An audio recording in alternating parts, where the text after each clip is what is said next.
tiny limbs, bones protruding. The constant sound of crying from children now facing starvation in Gaza.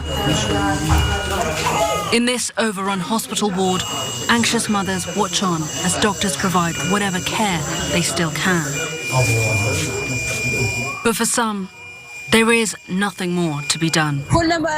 There is no food, no water, no flour, cooking oil, or anything, this woman says.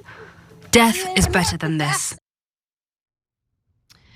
As CNN airs horrific footage of children starving in Gaza, and as the United Nations expects the rate in which Palestinian children are dying to rapidly rise, we're also learning that the White House has been secretly flooding Israel with additional military weaponry.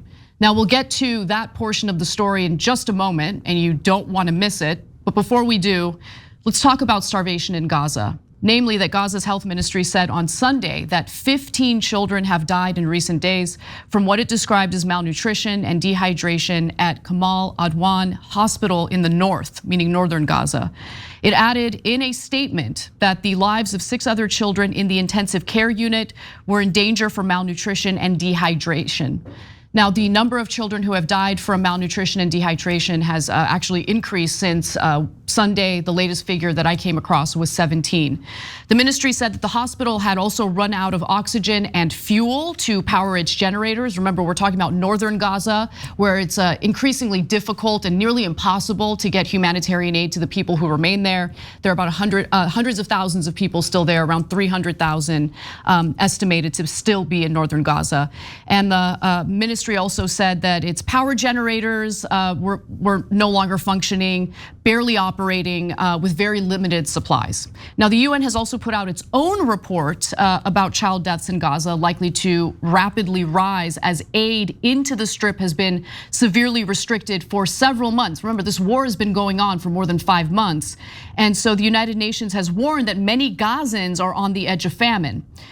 Adel Khoder, UNICEF's director for the Middle East and North Africa, said in a statement on Sunday that 1 in 6 children under 2 in Gaza were acutely malnourished. And the situation is so grim and looks so bad for the Biden administration that they're now planning to announce during his State of the Union address that the United States is going to build a port, a temporary port, to deliver aid to Gazans. The United States military plans to build this temporary port in Gaza, on the Gaza shoreline, in the following weeks as these civilians are struggling to receive food and much needed medical aid. So an official who spoke to The Guardian on the condition of anonymity said, "We are not waiting on the Israelis. This is a moment for American leadership." Tonight, the president will announce in his State of the Union address that he has directed the US military to undertake an emergency mission to establish a port in Gaza, working in partnership with like-minded countries and humanitarian partners. This port, the main feature of which is a temporary pier, will provide the capacity for hundreds of additional truckloads of assistance each day. And remember, prior to the war, there were about 500 trucks entering the Gaza Strip to provide humanitarian aid. During the hostage exchange and during that temporary week-long ceasefire, they managed to get about 200 trucks in per day on average. But obviously, since that ceasefire has ended, it's incredibly difficult to get aid into the Gaza Strip. But it's important to know this one caveat, which makes me really question whether this is going to work, Cenk. The United States is also saying that the Israelis will monitor and check all of the humanitarian aid that is delivered through that port. So they have to approve it before it's delivered through the port. But part of the problem is Israel continues to restrict the entry of humanitarian aid, and they just randomly reject truckloads of aid without any real explanation. Yeah, so first of all, if Hamas had kept 17 Israeli kids, babies, in a confined space and wouldn't let anybody feed them until they starved to death, I think we could all agree that we would call them the worst terrorists we've ever seen. I mean, who would do that? Starve little babies to death. So what are we supposed to call the Israeli cabinet ministers? Are we supposed to say that they are a democracy, that they're an ally, that they're decent, they're moral? No, I mean, the worst terrorists we know wouldn't do this. So if you say Israel has a right to defend itself, congratulations. That is exactly what Hamas says. So you agree with Hamas 100%. Hamas says we had a right to defend ourselves. We've been living under occupation for 75 years. What do you want us to do? Just sit here and just be in prison forever? No, we had a right. And by the way, the Israelis kill Palestinians and imprison them endlessly. So we had a right to defend ourselves. Israel and Netanyahu says the same exact thing. So it's not an excuse to murder 17 babies by starving them to death. Yeah, and the UN has put out a report, and we mentioned it on the show, we've talked about it. We've never denied that there have very likely been instances of Hamas carrying out rapes on October 7th. We've never denied that. And the UN has put out a report validating that claim, okay? And people will cite that as like an excuse for what the IDF and the Israeli government is currently doing in Gaza. What happened to Israelis on October 7th was an atrocity. It was brutal, it was awful. But the reason why we're talking about what's happening in Gaza right now is because it's happening right now, in real time. More and more innocent children are dying, either from bombings, shellings, or from starvation and dehydration. And the reason why we're bringing it up is because we just want it to stop. Yeah, so look, I don't get this idea that, hey, we were hurt, so we get to hurt other people that are innocent because it makes us feel better. Oh, I'm sorry, because we have a right to defend ourselves by murdering random other people. Well, they're not other people, they're Palestinians. Well, then you're a racist and a tribalist and a genocide supporter. So that's exactly what people doing a genocide say. Well, they're all the same race. Who cares? Just kill them all. Who cares? Just kill them. They got babies, starve them to death. And if you think that they're not morally responsible, you're just kidding yourself. They're cutting off the aid. They know that the babies are starving. We've been saying, and the United Nations and every human rights group has been saying for weeks now, they're starving, they're going to die. And Netanyahu, Ben Gvir, and the others were like, yes, yes. And you're telling me they're not terrorists? Get out of here, man. Netanyahu's the biggest terrorist in the world right now. So I want to go to the second video and the final video that we're going to show you from this incredible CNN reporting. Again, it's difficult to watch, but I hope that it at least helps those who can't understand why we have the kind of tone we do when we cover this story to understand where we're coming from and understand what the crisis is actually like on the ground. So again, warning, fair warning before we go to the video. Without further ado, here it is.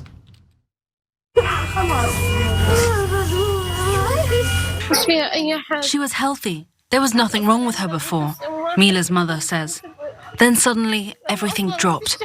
She wasn't eating anything. We had no milk, no eggs, nothing. She used to eat eggs every day before the war, but now we have nothing. Across Gaza, too many are feeling the pain of this deepening hunger crisis. Small children, emaciated and malnourished. These were little Yazan's final moments. His tiny fingers gripped in his mother's hand. He, like Mila, would not make it. Israel has denied targeting civilians and says that there is, quote, no limit to the amount of humanitarian aid for civilians in Gaza. But the reality on the ground paints a very different picture. According to a senior UN official, at least a quarter of Gaza's population is now said to be just one step away from famine. So let me say things that are obvious, yet will cause controversy. That baby that you saw starving, the last one there, the kid, the boy, tell me that doesn't look like a picture out of the Holocaust. You can't say that, you know it does. But there are certain things apparently you're not allowed to say, even though they're 100% true. Is it an accident? No, they've been systematically doing this for 5 months now. It's definitely not an accident. Netanyahu and his government definitely did it. They're definitely responsible. So what do you want me to tell you? Like, I'm done. I'm done with people's feelings. So people here in America, especially powerful people in DC, the lobbyists, the media, the politicians especially, and look at CNN doing a good job here. So make sure that you distinguish between different reports and different outlets. CNN, excellent report here, okay? But generally speaking in America, if you say things that are obvious about Israel, people will say, well, but my feelings were hurt. Well, I gotta be honest with you, I don't give a damn about your feelings anymore.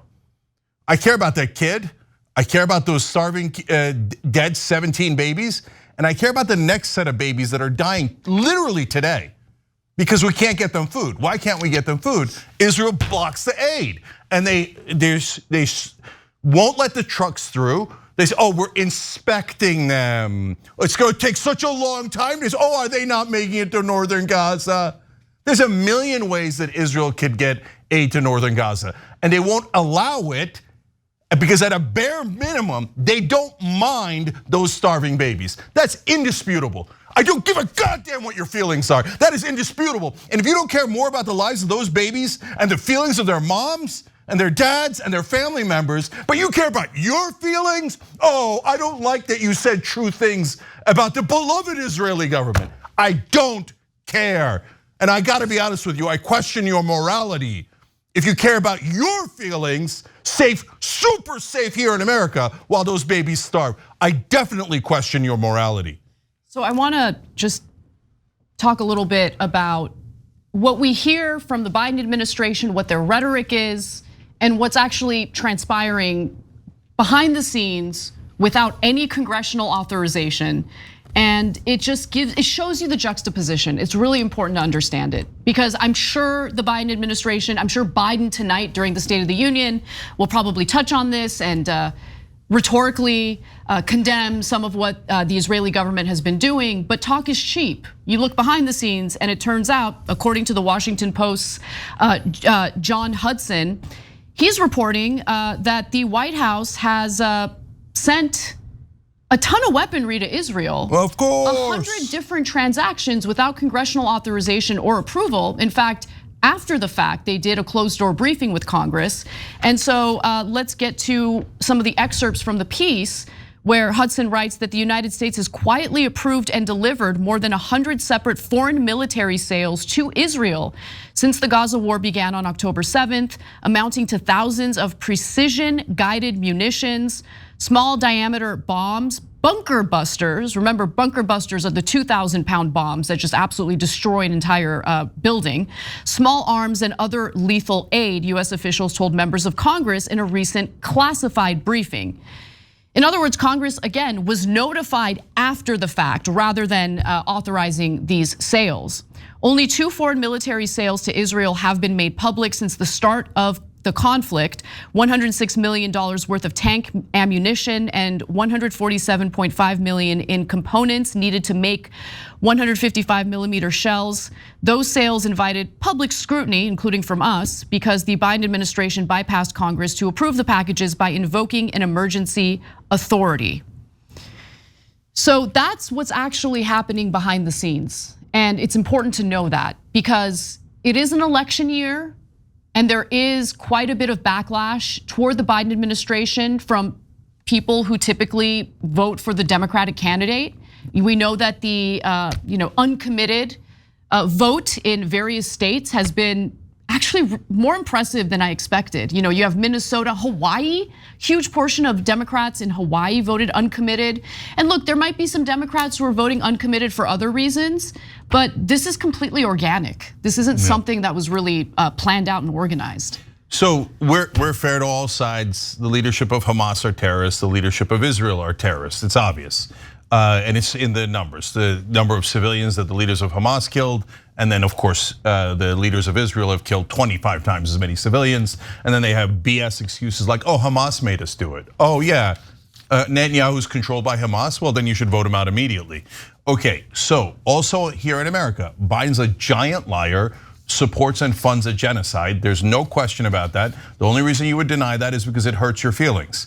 Trump is also a monster, and we're gonna get to his monstrous comments in a second. But let's talk about Biden now.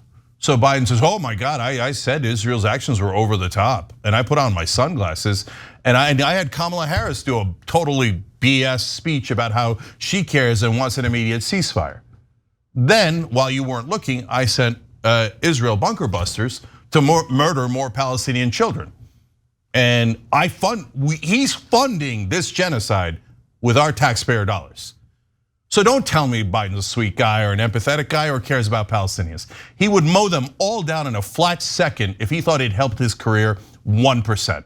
And in fact, not he would, he is. That's exactly what he's doing. In fact, what's amazing is, probably both because he's a moron and because he's immoral, he's funding Israel's massacres and war crimes and genocide, even though it hurts his career. I know, it's amazing. Because really he's so dumb and he's so old. He's stuck in between the 1970s and 90s. He's like, in the 1990s, we always support Israel. All of our funding comes from AIPAC and Democratic. I must support Israel. Dude, your career's on fire. All these people have rebelled against you. They're not gonna vote for you. You've already lost Michigan. But this moron is so obsessed with the donor money. He's like, oh, where's Lockheed Martin? Where's Raytheon? How much? Oh, I'll beg you, I'll do anything you want. So shut up about how you care about Palestinians. Biden cares 0%. Okay, what I want to understand, this is what I want, because I genuinely don't know, right? Like, you're assuming it's the donor money. I'm sure that has something to do with it. But the strategy here to, on one hand, rhetorically support what we're saying in condemning what Netanyahu is doing, what the IDF is doing, but then behind the scenes sending all these weapons to Israel, supporting them through his actions. So like, does he just assume that everyone's dumb? Yeah, no. He makes an assumption that is beginning to be wrong. And this is why the CNN report and the Washington Post report are very important. The New York Times has done some good pieces and then they've been awful in other instances. So he assumes that the media is going to cover his tracks because that's what the media has done for the Democratic Party. And by the way, Republican leadership too, for the last 40, 50 years since Joe Biden has been involved in politics. Right. You lie outwardly, you do something behind the scenes, you lie to people to get their vote, and then you actually deliver for the donors to get their money. That is what corporate Democrats and corporate Republicans have been doing for decades. And then you send the corporate media to come and lie and go, oh, Joe Biden's such a sweet guy. He's so empathetic. Oh my God. He cares. Oh, look at his son. He cares about this. He cares about that. And then when somebody like us say, well, if he cares so much, why is he funding the genocide? They say, how dare you? You're saying things like genocide, Joe. That is very rude and uncivil to the people in power. It's you who's at fault and not poor Joe Biden. Okay. And 80% of the time they still do that. But now all of a sudden they're beginning to point out things that are true. And that's why it's not working as well. And Biden cannot adjust because he's 200 years old. Yeah, I mean, I have to say, the media coverage has been different this time around, and I think it's probably because the scenes that are being shared on social media are undeniable. So if you're a major news organization here in the United States, how do you maintain your credibility by ignoring what everyone else is focusing on online, right? So that's probably part of the reason. I also think, one of the main things that I've noticed in terms of having more representation in the newsroom is that now there's more representation in the newsroom, right? There are different perspectives all of a sudden, which is actually fantastic. And I'm so glad you made that point. Look, I think that hey, you have to hire me because I'm in this particular group and that representation is everything, is overhyped sometimes. But this is an excellent example of it being absolutely critical. Yes. So keep this in mind the next time we have those discussions, okay? Because we've now read reports of Arabs and Muslims that work at CNN going, are you guys serious? Here's all of the evidence in the world and we're not gonna publish it because we have to check with our Jerusalem bureau, which is obviously run by Mossad? Like, are you serious that my life doesn't matter at all? That you could go kill my family members and it's not a big deal, and we're not gonna report it? Right. And it humiliates them so that they cover it 20% correct. But I'll take it, it's so much better than before. And that CNN piece was terrific. And by the way, one of the people that stood up to them is Christiane Amanpour, who spearheaded that. One thing I want to be clear, I don't know that the Jerusalem bureau of CNN is financed or run by Mossad, but it is very, very, very curious that CNN takes stories here, runs them to Jerusalem to get approval by Israelis, and then sends them back, which by the way delays the stories until they're not relevant anymore. So don't think that this report is the rule at CNN, it's the exception at CNN. All right, I gotta give Biden credit on the port. The port is a good idea, it's one I asked for earlier. Right. I'm thrilled that they're doing it. You see how mad I am with Joe Biden? But I am objective enough to say the port is good. I just hope it works. I hope that they're not going to allow the IDF to restrict everything that they want to, 100%. And that caveat, it still shows you who's in charge. And again, if your feelings are hurt by it, I don't care about your feelings. So we have to check with Israel where, okay, please check our goods that were sent. Why? Are we terrorists? Are we going to sneak in rockets to Hamas? Why do we need Israel to check what we're bringing into Gaza? What an absurd thing. The only reason you would do that is if Israel's in charge, not us. And everybody knows it. You can, again, cry about it all day long. It doesn't matter. It's an obvious fact. But let's get to Trump. Yes, so the final thing I'll mention on this is, after really staying quiet on the ongoing war on Gaza, Donald Trump has finally released a statement, and it's about as awful as I suspected it would be. So he said during an interview on Fox News that Israel has got to finish the problem. Oh, Jesus. Oh, like maybe have a final solution or something. You had a horrible invasion that took place that would have never happened if I was president. Shut up, Trump. By the way, have you noticed, unfortunately, he has been shutting up on this. For about 4.5 months, he didn't say one word about Israel and Gaza. You know why? Because he wants to get Miriam Adelson's money. That's Sheldon Adelson's widow, who gave him over $100 million both times, is a massive right-wing Israeli supporter. So he's now kissing her ass. His face is buried in her ass. Oh, I promise I'll let you kill as many Palestinians as you want. I'll let you finish the job, finish everyone in Gaza. Because Trump is a goddamn monster, okay? But he doesn't want to say that too much in public, because a huge portion of his base is anti-war. Yes. And so he's pretending to be anti-war, but he just gave the game away by saying, hey, do the final solution on the Palestinians. I think that's exactly right. So here we are, we're stuck between two parties that are essentially the same when it comes to this issue, and it's just absolutely heartbreaking.